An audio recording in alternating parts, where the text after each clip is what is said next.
Tiny Desk is a cheat code, and if you learn this one concept from Tiny Desk, it could change your entire life as an artist. How do you create?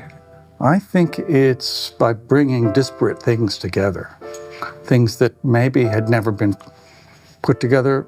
So it's not, you have not invented something from scratch. So the concept is that context can be more important than content. Everyone is making content. Everyone. That's all you hear.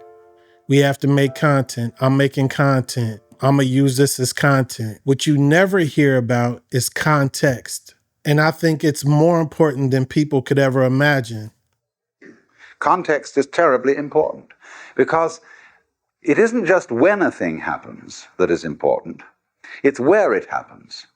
If you don't have a unique product, your job is to create a unique environment for that product to live in. Tiny Desk is the perfect example. When you think about the concept of Tiny Desk without using the environment, and you try to explain that to someone, you say, hey, I'm about to have a concert. It's completely live, and I'm doing it in front of 20, 30 people, maybe less. That's not amazing to people. They're like 20, 30 people. You know, you're performing with only that many people in the audience. Nobody's in a rush to go see that. But if you tell them that you're appearing on Tiny Desk, it changes their whole outlook. Why would it change their whole outlook just by you saying, I'm going on Tiny Desk? I wasn't Tiny Desk worthy per quota and credits and statistics. I was worthy through, bro, we have to do this. You know how special you are. And my daughter, my baby Kaylia, say, Daddy, you got to do Tiny Desk now. You have to. It's because Tiny Desk has created an environment that whatever you choose to do inside of that environment is so unique that people want to see it. So you have a live band in a small area, a desk area. You have a whole band and you're performing live inside of an office building. That's unique. No one else has done that. Only Tiny Desk. So it's become a really strong brand because they created a unique environment to do something that people do all the time. Every day of the week, you have concerts or people performing, but that is a unique circumstance. The next story, Kanye West builds a ranch in Wyoming. They would show you little clips of people performing or people showing up to the ranch, and people would automatically get excited on what type of music would come from there. And most of it has to do with the context, with the environment that he decided to bring people in. That's a unique context. Of course, after that, people want to know what the outcome is. And that's what creates the excitement around the music. This other example is one of my favorites, and it's Banksy. A lot of people maybe don't know who Banksy is. He was a visual artist. He used to put his art just all over the city on different buildings. Because he's painting on buildings and he's not being paid to paint on these buildings, it created a huge stir because people were waiting for the next Banksy painting and they never knew what he was going to paint or where he was going to do it. And he wasn't doing interviews or anything like that.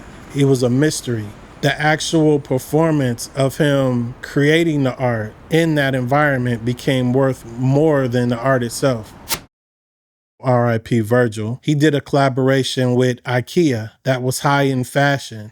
Most people don't think of IKEA if they think of anything high end. So that's what gave it the context, the unique context. You know, Virgil, he was a person that, he had a lot of ideas and it made sense. He did a lot of collaborations.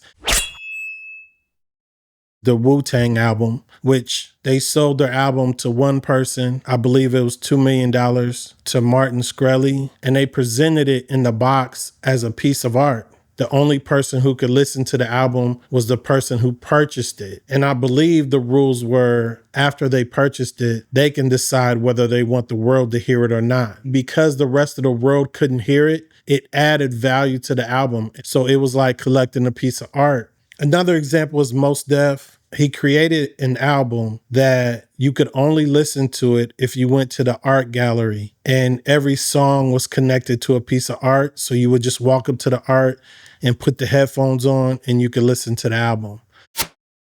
Steve Jobs and his idea of the Apple Store. I believe he was real particular on how the Apple Store would look, how the glass would look, if it was tinted or if it was not tinted. If you go to a mall and you see the Apple Store, it stands out from any other store. When you go to most stores, they try to pack as much as they can in the store. They're trying to sell everything. There's things hanging from the walls. There's tables on the floor with things stacked on top of them.